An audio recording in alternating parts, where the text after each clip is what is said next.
lwaki enseremye byemusubira si byemulaba byemusubira mu byobufuzi temubiraba byemusubira mu maka gammwe temubiraba byemusubira mu buli kintu kyemukola si byemulaba era buli muntu ali mu mbeera gyatayagala kubeeramu abampuliriza buli muntu ali mu mbeera gyatayagala kubeeramu yali yagadde kubeera bwati yesanga ali bwati kabeere mugagga kabeere mwavu kabe bafuzi b'amawanga kabeere bakabaka teri muntu ali mu mbeera gyayagala kubeeramu obuzibu buliwa obubi bw'omuntu bweyongedde ku nsi nga bwe mulaba embeera mukole mutya ndi muwandiisi William Gaston Baguma eyatumibwa Yesu Kristo mu 1988 okulaba okukyama n'okubula akabagulizi ba Yesu Kristo bali mu nsi kati nze mbagamba mungoberere lwakuba ekizibu Abafrika benjogereramu kati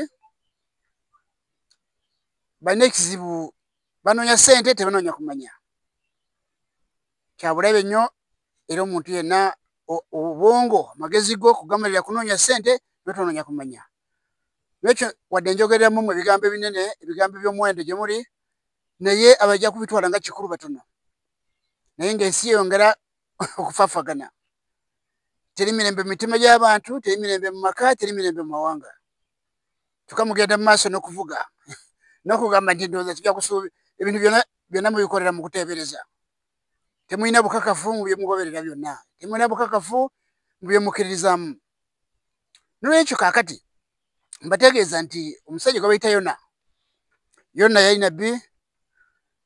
nabbi Yona ayogerwako wano mu Bayibuli omuntu ono yali mukozi wa Katonda Katonda yali amutumye agende Nineve ategeeza abaayo okwenenya Yona n'ajeema n'agenda e Talusisi n'akwata ekkubo erigenda e Talusisi n'alinnya ekyombo musajja wattu Katonda yamugoberera Katonda bwe yamugoberera kyeyakola Katonda yasindika kusinziira ku byawandiikibwa bw'osoma Yona essuula esooka n'olwokuna okuvaawo agamba nti naye Mukama n'asindika empewo ennyingi ku nnyanja omuyaga omungi ne gukuba ku nnyanja ekyombo ne kyagala okumenyeka n'abo abaali bavuga ne batya ne bakaabirira Mukama Katonda we buli muntu kale nabo abaavuga ne batya ne bakaabirira buli muntu Katonda we ne basuula mu nnyanja ebintu byali mu kyombo bakiwewule ne Yona yali nga yeebase mu kisenge eky'omu kyombo nga galamidde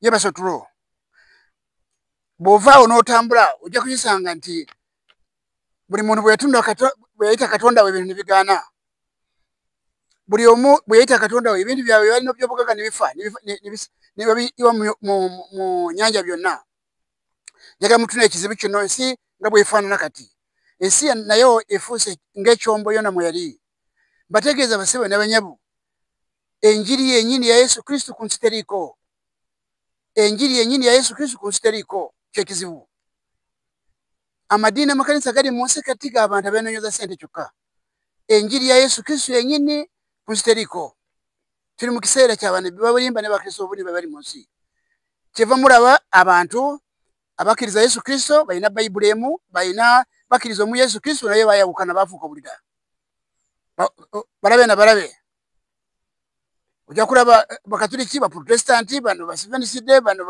balokole bakayanja bano balokole bakiganda bano bujingo bano balokole bonna kabwanango enjiri ya Yesu Kristo ku nsi teriko kubanga yeri akubeera n'okwagala okwagalana n'obumu era bamukkiriza bonna Nolwekyo ensi teyinza kufuna emirembe n'akatono ng'ekkanisa yakyama yava mu kkubo. Tekijja kusoboka. N'ogwo munaakola mutya, n'ogwo munaalonda bafuzi, n'ogwo munaabakyusakyusa mutya, teri mirembe mu mitima gyammwe, teri mirembe mu maka, teri mirembe mu mawanga, okutuusa ng'enjiri ya Yesu Kristo ekomyewo. Bw'osoma yonna wano, ekiseera kyatuuka ne bagaa nti omusajja yonoono, omusajja mumuzuukuse naye yali ayeebase. Ne bamugamba ssebo Katonda we y'ani? Yaliwa? N'agamba nti Katonda wange nze ndi wa Iburaniya. Ne bategeera nti omusajja mu Iburaniya. Ne bagaa twafudde dda. Ne bategeera nti Katonda oyo ye Katonda atazannya.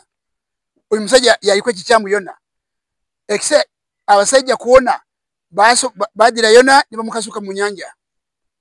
Mwattu ebyali empewo ennyanja ekyombo ennyanja neeteeka ekyombo nekiterera. Tekijja kusoboka n'akatono mmwe abampuliriza, kubanga mu nsi yonna kati abakkiriza Yesu Kristo be basinga obungi mu nsi yonna. Mu Uganda be basinga obungi mu mawanga gano gonna g'olaba, Uganda kugenda mpaka Congo Brazzaville, Congo Kinshasa, Rwanda, Burundi, Uganda, Tanzania, Kenya, abakkiriza Yesu Kristo be basinga obungi.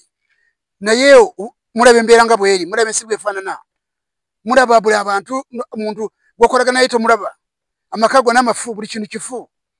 Amakulu gaakyo nti ate nga bonna bali mu madiini n'amakanisa, ng'akabonero akalaga nti amadiini agali mu nsi si ga Katonda, kubanga mwoyo wa Katonda yali badde yabakyusa dda abantu nga balungi ate nga balina emirembe, naye bonna bajjudde ebibi n'ebizibu. Nolwekyo tekijja kusoboka basebo ne banyabo ensi eno okufuna emirembe okutuusa ng'enjiri ya Yesu Kristo yennyini ekomyewo ku nsi. Omuwandiisi nabikiweebwa, mujja kuba nga mugoberera ebigambo nga bwe mbyogera, nga bwe nabiwandiika emyaka 36 egiyise. Nolwekyo teri mirembe wadde tondo, teri mirembe wadde tondo, teri mirembe wadde tondo gye mugenda kulaba ku nsi kuno n'ogwo kubanga ebyobufuzi butwa temuli. Ebyobufuzi byakubabonyabonya, ebyobufuzi byongera ebizibu ku nsi. Byonna byakuteebereza buteebereza, temulina bukakafu. Buli kintu kyagoba tekinako bukakafu. Nolwekyo Uganda ng'eggwanga Katonda yalironda revival y'ensi, bwenkyukakyuka y'ensi tandikire mu ggwanga lino. Abanayuganda mukakane muwulirize, mwekenenya ebigambo byange. Mbagambye ekkanisa mu nsi yonna yava mu kkubo. Ekkanisa enjiri ya Yesu Kristo yakyamizibwa. Amadiini n'amakanisa gali mu nsi g'abantu buntu abeenoonyeza ssente, naye si njiri ya Yesu Kristo yennyini nga bwe yava mu ggulu. Nedda. Kubanga Uganda mbagambye abakkiriza Yesu Kristo be basinga obungi mu mawanga gonna nga bwe mbategeezezza.